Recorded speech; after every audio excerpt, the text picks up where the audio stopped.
Hi guys.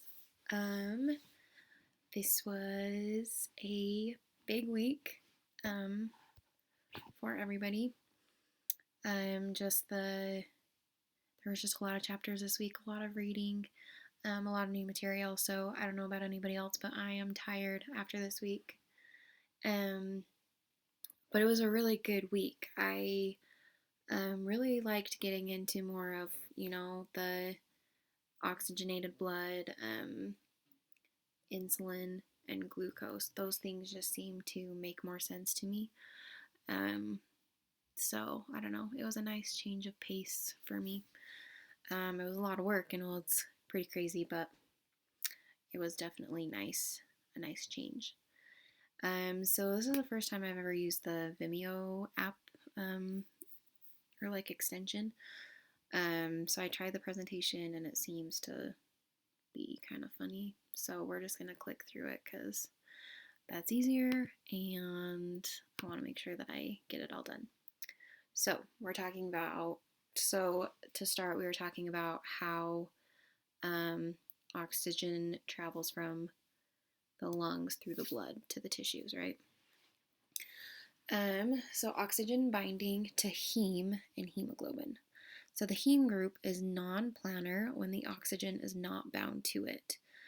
The iron atom is out of the plane of the porphyrin, I never know how to say that, porphyrin ring towards the histidine residue.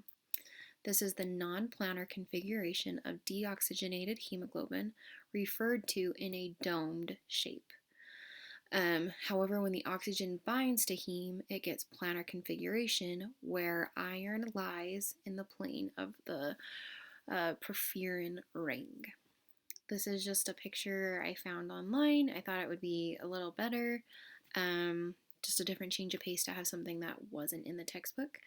And it kind of got cut off. I don't know how or why.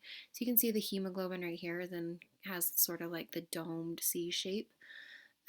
Here's our atom or iron atom, the globin. Moving on. It's always embarrassing when you see spelling errors. Whoops, sorry.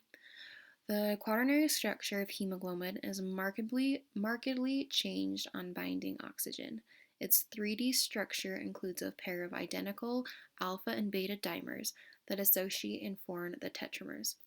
In the deoxygenated state, dimers are linked by extensive surface, and the heme groups are well separated, corresponding to the T state, which we know as the tense state.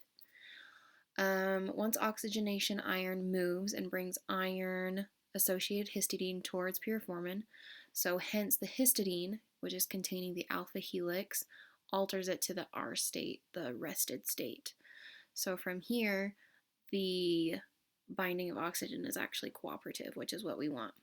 So here you can kind of see we have deoxygenated versus oxygenated.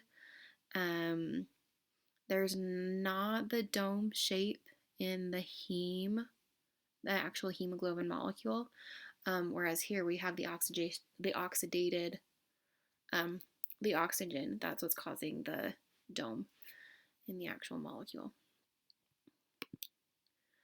Okay, so then because of this, oxygen is actually transported in the blood from the lungs because the partial pressure of oxygen, which is shown as the PO2, is relatively higher than it is in the tissues, because the tissues have a much lower partial pressure of oxygen.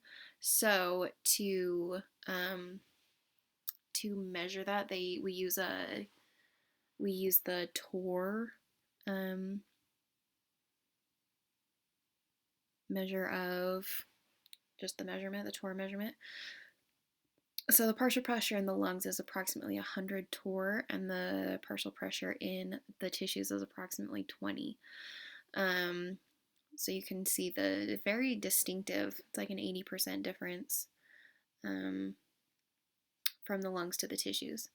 So hemoglobin in the lungs that are saturated with oxygen are approximately 98% of the oxygen binding sites that are occupied. In tissues, however, the saturation levels drop to about 32%. So I found this curve, this graph online. So you can see up here the lungs, their partial pressure is about 100. And then there's this very steep decline to the tissues, and that's where we get to, it looks like 45 and below. So it drops significantly. Um, so yeah, that's where we can see it. I'm excited to see everybody else's presentations and be responding to them soon.